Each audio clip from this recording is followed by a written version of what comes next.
2025 yildagi Chevrolet Tracker zamonaviy subkompat SUV segmentida o'z o'rnini egallab, shaharda va ayniqsa kundalik foydalanishda qulaylik taklif qiladi. U tashqi uslubi bilan e'tiborni tortadi. O'rtacha uzunlik 4270 m va kenglik 1791 m bilan u oilaviy foydalanish uchun ham yetarli joy ajratadi. Motor tanlovi jihatidan Tracker odatda 1,6 litrlik 3 silindrli turbo dvigatel bilan ta'minlangan bo'lib, taxminan 116 ot kuchi va 175 Nm aylanish momentini beradi. Uzunligi va kengligi bilan birga ichki makon ham yaxshilab tashkil etilgan. 390 litr atrofida yuk hajmi va 5 kishilik o'rin mavjud.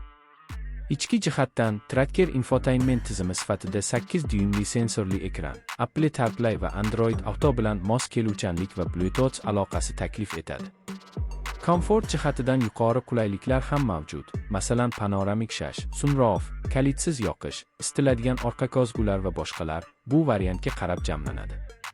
Xavfsizlik tarafidan ham Tracker yaxshi jihozlangan. Old va yon oynalar rostidagi havo yostiqlari, sofiq bolalar o'rinlari uchrashuvi, apps, treylarni barqarorlashtirish tizimi kabilar mavjud. Haydash hislari jihatidan bu model shaharda va eski yo'llarda qulaylikni taqdim etadi. Turbo dvigatel shahar sharoitida yaxshi reaksiyani beradi. Yoqilgi sarfi ham raqobatchilarga nisbatan maqbul holatda.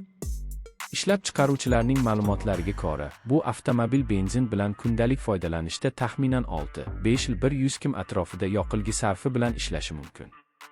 Shu bilan birga, AMT to'liq gildiraklar bilan boshqariladigan varianti keng tarqalgan emas, asosan old gildiraklardan tortish tizimi bilan ta'minlangan. Bu esa narx va xizmat xarajatlarini kamaytiradi.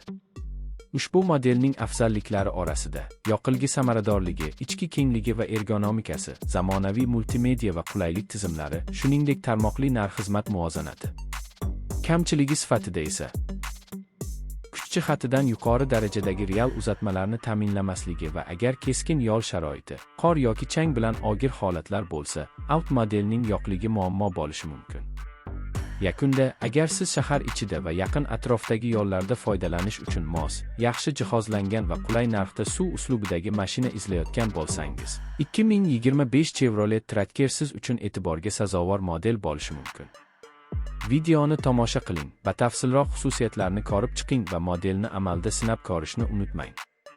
Rahmat, videoni yoqtirsangiz, like bosing, izoh qoldiring va kanalimizga, Tarmax kanaliga obuna bo'lishni unutmang. Sizga o'zbek tilida tayyorlangan bu matn yetarlimi yoki uni qisqa versiyasini ham tayyorlaylikmi?